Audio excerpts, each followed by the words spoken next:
Bilib qo'y, sen zinokordan, o'g'ridan, qotildan, qo'shqa go'shtni yeydigan va jang maydonidan qochgandan ham yomonroqsan. Men shaxsan shayx ham, olim ham, muftiy ham emasman. Biz hammamiz insonmiz. Xatolarimiz bor. Alloh tavbalarimizni qabul qilsin. Lekin agar sen namoz o'qimaydigan darajaga yetgan bo'lsang, demak butun hayoting tasmasini qaytadan ko'rib chiqishing kerak. Afsuski juda ko'p odamlar shunday o'tib ketishmoqda. Hayot poyezdi juda tez yuradi. Tug'ilganingdan to o'lguningcha.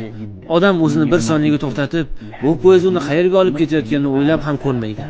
Bizga yoshligimizda o'rgatishardiki, namozni tark qilgan odam bilan ovqatlanilmaydi, birga o'tirilmaydi, u kafanlanmaydi, unga janoza o'qilmaydi. Rasululloh sollallohu alayhi vasallam faqat Allohning birligiga zid ish qilganga yoki namozni tark etilganda g'azablanadilar. Men shaxsan inson qanday qilib butun kunni namoz o'qimasdan, xuddi hech narsa bo'lmagandek oddiy o'tkazishi mumkinligini tushuna olmayman. Axir namoz bu banda va uning Robbisi o'rtasidagi yagona bog'lovchi-ku.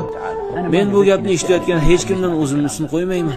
Hammamiz insonmiz va xato qilamiz. Lekin gap namoz haqida kelganda, sen hoziroq o'zingga so'z berishing kerakki, endi birorta rakatni ham qoldirmaysan.